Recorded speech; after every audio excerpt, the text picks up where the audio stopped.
Well, good morning and welcome to Eric Lofholm's daily 15-minute motivational call designed to get you off to an outstanding day. Hey, this is Thomas Parkinson sitting in for Eric Lofholm, and I have to say to all of you who come here from literally all over the world at all hours of the day and night to listen to this call right now, either live at 7:45 Pacific time or on the recording at saleschampion.podbean.com. Your commitment to yourself fires me up. You've made the decision and the commitment to be in the best mindset possible, to have a great day and to do all that you can to make a great day for others too. And that's the purpose of this call. We want to get you off to the best day possible. That's why we say this call's better than a cup of coffee. So today I'm so excited. We have another outstanding guest speaker. Today we have an outstanding trainer from Texas. Bailey Cooper's joining us to help us all get off to an outstanding day. Bailey, press *6 to unmute yourself and come on out. Thomas, can you hear me? Bailey, I can, and I'm turning the call over to you. Take it away. Thank you so much, Thomas, and I really appreciate all that you do. For those of you out there that do not have a professional sales coach, I believe that you're missing out on a major component to experiencing immediate results in your business. So first, Thomas, thank you for believing in me. You actually helped to inspire me to become the best that I can be, and I'm very grateful for this opportunity today. Most importantly, to have you as my coach. To those listening, Eric's number one distinction of what he teaches is to stay in the conversation. So by plugging in and listening to these daily and weekly motivational calls, you arm yourself with several tools needed to help create the life that you've imagined for yourself. So I want to thank you for your support by listening in. We're very blessed to have the network and support that we do in the ELI community. So here's a couple of examples that really impact me. Like when I see group members launch their books and receive an overwhelming amount of support, or when different proteges post small and big wins. It's really phenomenal the level of motivation that it has on me seeing you guys succeed. So thank you guys so much, and just wanted to give a big high five to Ron Price in his book, Play Nice in Your Sandbox at Work. I read it in a couple of hours, and it's definitely a game changer for me, so thank you. Now, today I want to talk to you guys about a topic that's very near and dear to my heart. It's basically champions are driven by emotional motivators. So over the last 11 years, I've been studying this guy, Steve Siebold, and this book that he wrote, I would absolutely recommend. It's called 177 Mental Toughness Secrets to World Class. So this one very profound idea has impacted my life the most, and I just want to ask you guys a few questions to think about over the course of the next few days. What is your why? What drives you? What gets you out of bed in the morning? What are you willing to fight for? What values do you hold nearest and dearest to your heart? What values would you be willing to die for? Now, your answers to these questions will tell you about what drives you emotionally. And I'll come back to these in a little while, but I just wanted you to ponder on these thoughts. So before I dig deeper, allow me to just paint a picture to you guys about my life. So imagine yourself as an adopted child. The only mother that you ever knew is diagnosed with terminal cancer and then passes away less than a year later. Now picture yourself at 11 years old, lost in this deep wave of emotions that comes after the tragic loss of a loved one. So growing up, I developed several negative beliefs that became ingrained into my subconscious mind, like feelings of inadequacy, a sense of failure, hopelessness, a lack of intelligence, resentment towards religion. These beliefs basically shaped my attitude and outlook on life, and they caused me immense pain and suffering. So I bring it up because more than likely somebody out there has experienced the same kind of pain or had similar beliefs about themselves. Deeply embedded in your mind is the true identity of what you carry unconsciously. Now I encourage you to be watchful in everything that you say out loud following the word I, because that represents the core belief about yourself. Now, if you need help on this, Eric Lofholm has some excellent resources to help you change those beliefs and redefine who you are. But I'm just here to tell you today that you are not your past. You are not what your parents think you are. You're not what society says that you are. You're not what your job title. What you are is the perfect creation of a loving and powerful God. Now, whatever concept and meaning you give to that three-letter word, this power made you perfect just the way that you are. You're a warrior, you are a survivor, and you are a leader. You have everything inside of you that you need to succeed in life. What you are is a conqueror of doubt, fear, and self-hatred. You are love and you are light.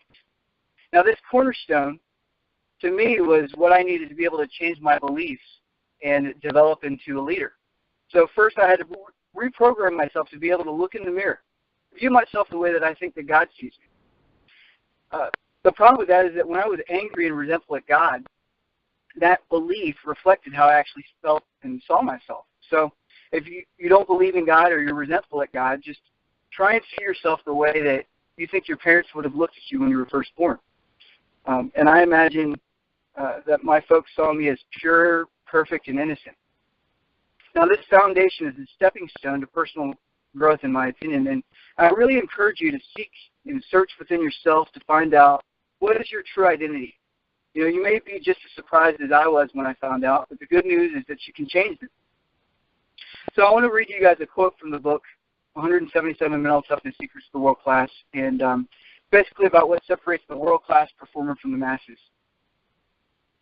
When a performer begins to experience physical or emotional pain in the heat of battle, the brain, whose primary role is self-preservation, asks the question, why must I suffer?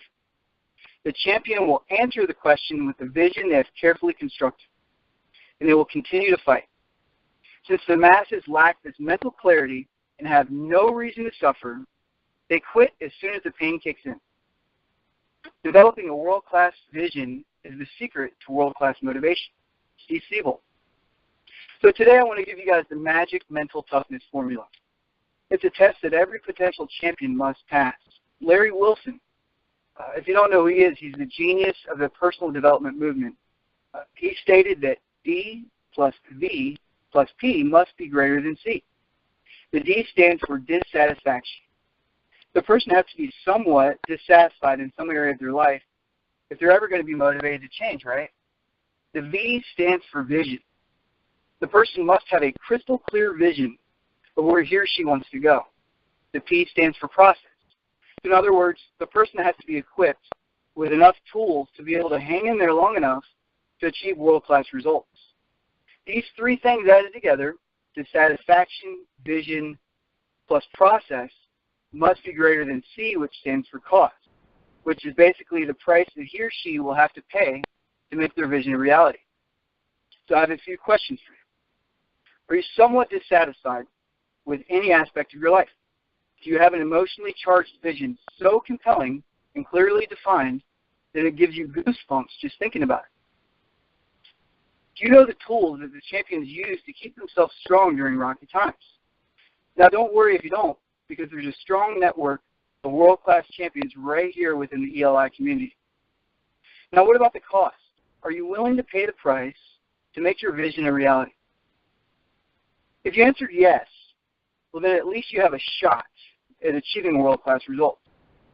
I can promise you that people far less educated and talented than you have made it. So if you use these secret strategies that I'm giving you and that champions have used over the past, you are destined for greatness. Here's another action step for you to use. Over the next week, block out some time to write down 5 things that you're currently dissatisfied with in your personal or professional life. Now, they have to be things that you can control. And after you write this list, I want you to ask yourself a critical thinking question. When you look at all the aspects of your life that you're content with, are you content because you're really satisfied? Or are you content because you don't really believe that you have what it takes to achieve that much more? Is it a lack of desire, or is it a lack of belief that's holding you back? Let me share with you a little bit about me and my wife. So I have an amazing wife with 2 adorable kids. Toby, ages 1.5, and Kaya, ages 3.5 years old. And my wife stays at home with our kids, and she's studying to get her second master's degree in occupational therapy. So me, without a college degree, I've been fortunate enough to be able to take care of my family over the last 4.5 years. while my wife has stayed at home with kids. And I have 3 people that are completely reliant upon me to make at least $50,000 a year. So even though I found my niche in training and development, I've jumped from a few different jobs over the past 4 years, and I haven't really found the right vehicle to use my passion for hunger and success. Now, even though I've studied close to 100 books on personal development over the last 14 years, I've always been searching for that one opportunity, that one next big thing. And my point is that what I was searching for the entire time was inside of me. You know, and that's what I've gotten from my training with Eric Lawful, is that I don't have to look any farther than within. So I want to tell you guys a heartbreaking story that relates directly to this topic. So last September, as sales manager, I was top producer in my company. We sell alarm systems, basically, and so I moved from the role of sales manager to sales representative for the chance to make more money. So I sold 3 deals in October while in transition. In November, I ran 20 appointments, sold 6 deals, but 3 of them canceled. And so not only were we late on our bills for November, but December as well. So leading up to my birthday, December 9th, I had 3 canceled sales, and I got no-showed on my birthday after driving an hour and a half to an appointment. So I don't know about you, if that happened to you, but I was crushed. You know, and out of this dark corner was the fact that I didn't have any money to pay my bills. We could barely afford groceries. Christmas was just around the corner, and my wife got denied for food stamps because, quote unquote, I made too much money. So I was left with, 2 choices. One, quit my job and start all over and try and seek out a canvas manager job or another corporate ladder to try and climb, or 2, just pick myself up by the bootstraps and change my sales approach.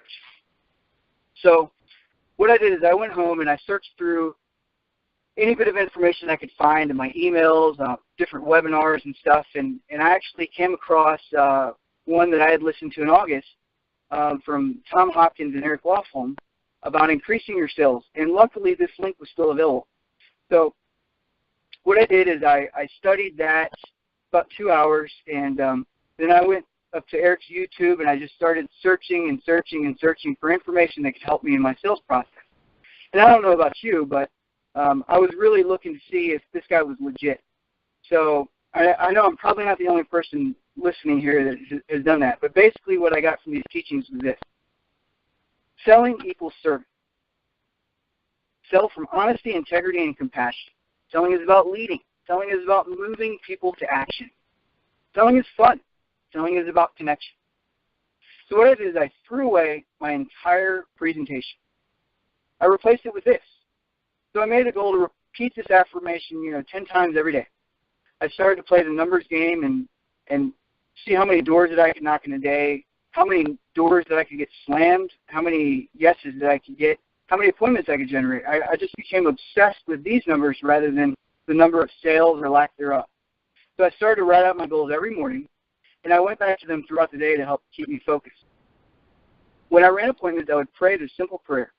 God, help me to put their needs ahead of my own desire to make commission off of them buying. So what happened is I ended up December with a record-breaking 35 sales. So from December 10th to December 31st, I ended up with 32 more sales than I had previously had. I reached 32 sales in January, 26 sales in February, and this is all from the information that I got off of a free webinar that was done 4 months prior. So I just want you to believe that because it happened to me, it's possible that you too can have a breakthrough in your life from just one idea. So since I started practicing Eric's techniques, I got his book, The System, and as somebody, I was just desperate to pay my bills and be able to put Christmas presents under the tree. As to now a client, my closing percentage went from 20% in December to around 70% right now. What I've done is I've scripted out every aspect of the sales process. I instinctively know how and what to say in most situations. Every morning that I wake up, what I do is I look at my vision. I plan my day using the Eisenhower decision matrix, and I seek to accomplish only the most important tasks while weeding out the unimportant. I'm still willing to pay the price. So let me come back to that emotional motivator question that I was giving you in the beginning. So I strongly encourage you guys to write down your answers to these questions. Review them often. Share them with your spouse and loved ones too, because it's really important for me that my wife knows my clear, concise mental picture of what I want to change about my life and where I want to be. So I also encourage you to spend 20 minutes with your employees or your downline and ask them these same questions. I promise you that if you do this, nothing is going to stop you from achieving a massive amount of success in your life. Not only will you win the respect of those around you, but you're going to have the tools to coach yourself and others out of their down cycle. So here's the rest of the introspective process question. List the 3 most positive emotional experiences in your life. If you could achieve a single thing, what would make all of your hard work worth the struggle? Imagine yourself on an airplane that is about to crash. You have 30 seconds to write a note to your infant son or daughter about the 3 most important things that you learned about how to live a happy life. What would you say? As a child, describe how your parents and other significant family members made you feel about yourself. List the 3 biggest heroes in your life and why you admire them so much. Write your obituary. 75 years from now, your great-grandchild has to give a speech about you. What would be the main themes of that speech? What does success mean to you? What accomplishments are you most proud of and why? Describe the perfect day in your life if there were no limits. So I look forward to hearing feedback from you guys in the Facebook group and how applying these principles helped you guys out. I mean, it's really a lifelong endeavor, and Thomas, this has truly been an honor and a privilege to be able to share this information. Thank you so much. Back to you. Bailey, thank you so much. What a powerful story about how you looked and dug deep in yourself and how you decided that you were going to rewrite the definition of who you were. What a great inspiration to us all. So as we go out there today, I encourage you to remember what Bailey said. Remember that selling equals service. Sell from honesty, integrity, and compassion. Go out and make it a great day.